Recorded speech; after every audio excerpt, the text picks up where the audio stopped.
Okay, another video for today, video number 9, I believe. Again, I want to talk about getting people out of cults because I think that's the first response. If you've got a friend and suddenly they've joined a cult, your instant thing is, how do I get them out of a cult?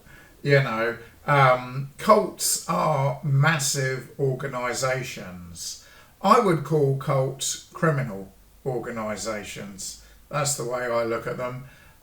Whether they're money making scams like multi-level marketing, or whether it's religious based. Yeah, I say religious based. The Bible describes cults as a deception. Yeah, and if a deception is easily spotted, then nobody would end up in a cult or a scam, would they?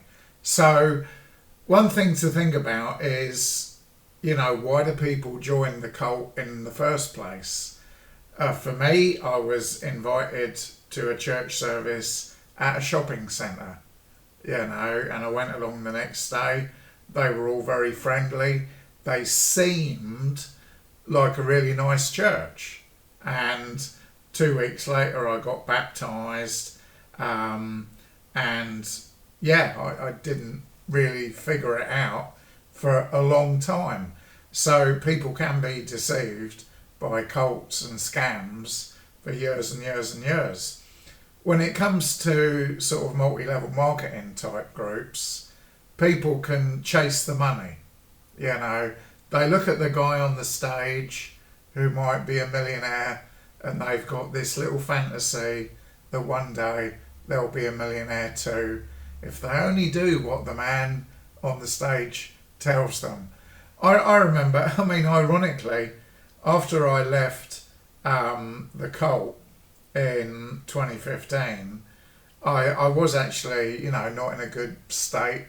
I was looking for work, looking to make some money, and I fell into another con, multi-level marketing, a trading-based multi-level marketing group, and they were just full of lies.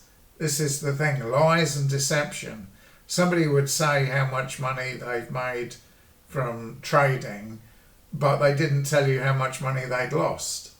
They'll tell you about that time they had a fantastic trade and they made $1,000 or £1,000, but they don't tell you that they've lost 30,000 pounds in the process. So one thing to be aware of with cults, they are extremely deceptive, manipulative, cunning, devious, evil. They are evil. Don't think they're nice just because the members act nice. Those members are brainwashed into thinking you're lost and going to hell unless you join their church. So you have to have your wits about you. You have to be smart to realise that yes, they seem friendly, yes, they seem nice, but they've got some crazy ideas in their head. And how do you get somebody out of a cult? Especially, some of these cults have tons of money. Like the Mormon cult is worth 200 billion. Jehovah's Witness, they're worth about 20-30 billion, something like that. Even the group that I was a part of originally, ICOC, there was about 135,000 members. The leaders were all stinking rich, and they could, hire private investigators, or the best lawyers to defend themselves. So you're up against a monster, but there's no need to be overwhelmed. This is the thing. What I've put here is one person mostly doesn't matter to them. So if somebody has just recently joined a cult and they're a fairly insignificant member in the cult, cults know that most people leave within the first year anyway, and yet they still grow. So let's say there's a cult and there's 1,000 members, and they grow by 300. Yeah, 200 out of the 300 will leave within the first year. So they expect people to leave, and that would leave a net gain of 100. So the group would have grown from 1,000 to 1,100. It would have grown. But even though most of the new recruits will leave, yeah, and over years or decades or centuries, you can see how cults will get millions of members. So if you know somebody who's joined a cult, they don't really mean that much to the cult, in the grand scheme of things. Cults lose people all the time, which is why they're obsessed with recruiting people and getting as much money for the cult system. So one person doesn't really matter to them. So you trying to pull somebody out of a cult, it really isn't a big deal. Probably they won't even notice. But as I mentioned in previous videos, it's the indoctrination process that you have to work around to get back to that person to be able to set them free from a cult. So as I mentioned, cults tend to get members to live with other members, and that creates a sort of echo chamber of ideology. So they've got all these techniques to keep people in. The outside world are lost and going to hell if it's a religious cult. If it's a multi-level marketing group, they'll look at the outside world and they'll say, oh, those losers doing a 9-to-5 job, they're losers, right? So they have to demonize or make an enemy of the people outside of the cult group. Very common, very typical in cults. So it is a bizarre mindset, having a cult member mindset.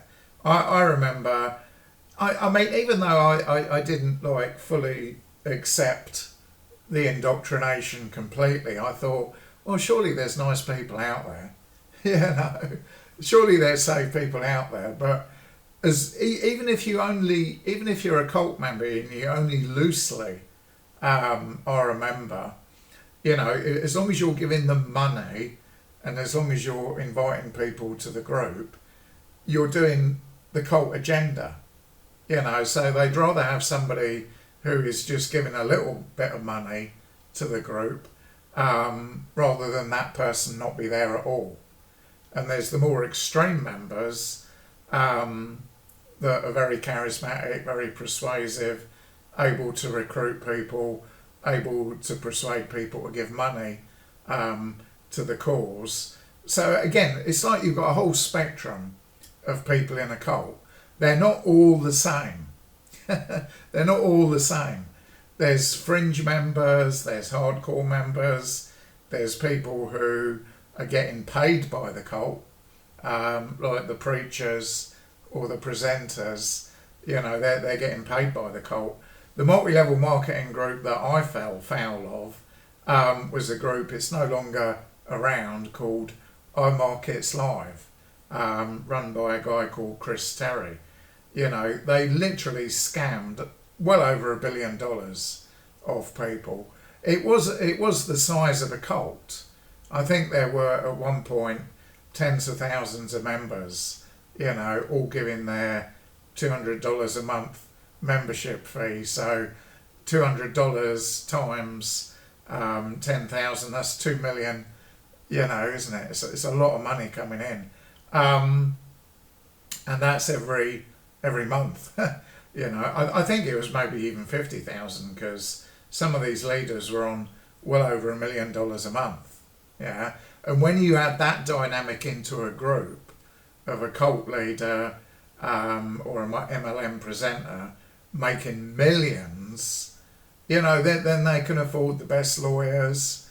They sort of hire private eyes to spy on enemies of the group or whatever. You know, it's a whole different dynamic. But getting one person out of a cult isn't really a big deal for them. You know, and if you mess up and you say, oh, you're in a cult, you've been brainwashed, they're expecting that anyway. It's part of the indoctrination process. So I'd say these cults and these MLMs are sort of evil genius in this sort of pyramid type structure. Because in an MLM, the regular person sees that people can make a ton of money, and that's the fantasy.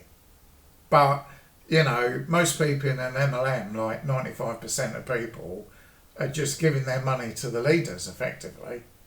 That's why the leaders are rich. Not because it's such an amazing product. They're selling the dream. They're selling the get-rich-quick dream. Yeah? And they're charging the members, I don't know, $100, $200 quid per month to be part of the group. I mean, the groups tend to be very social. I mean, I know I paint them as absolute pure evil, and they are, in my opinion, but they're social. The regular members are friendly, but the leaders, they have a certain narcissism about them, a certain arrogance that they're working this con, they're deceiving people, they're making a ton of money, you know, whether they pretend to be a religious group or a money-making group, you know, they are evil. But most people in these cults are sincere and genuine. You know, they honestly think it will make God happy, or it's the way to financial freedom, never having to work a 9-to-5 job again. And certain personality types do very well in a cult. If somebody is a heartless narcissist who's very good at selling or persuading people, they'll rise up in the pyramid, you know, and yes, they could be making millions of dollars or pounds from conning people. It is evil genius. Sometimes they get shut down, like our Markets Live. Sometimes a tragedy happens, like Jonestown or Waco. And one of the biggest things is you have to accept that it is a part of society. Cults exist, you know, and most people couldn't care less about cults or scams until it affects them or someone they know. Yeah, so I've put links, you know, I've got links here, culteducation.com, freedomofmind.org. These ones related to the group I was a part of, ICOC and ICC. Each sort of cult, if it's big enough, it will have produced ex-members, and you can get it, you know, these ex-members will do videos like I'm doing, and then they will know exit counsellors and deprogrammers that you can reach out to ask for help. You know, how do I get somebody out of a cult? Yeah. So there are people there that do this for a living.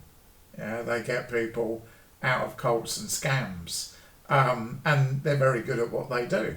So one thing to think about, even though the cult might be a massive group worth billions, that one person you're trying to set free probably really isn't very important to them. Yeah. So yes, they're greedy. Yes, they're controlling. Yes, they're criminal. Yes, they should be illegal. It should be illegal to con people in this way, but, you know, the law is a bit too weak when it comes to these criminal gangs. And, of course, they do actually infiltrate politics and government as well. You know, I'm going to talk about this bit in the next video.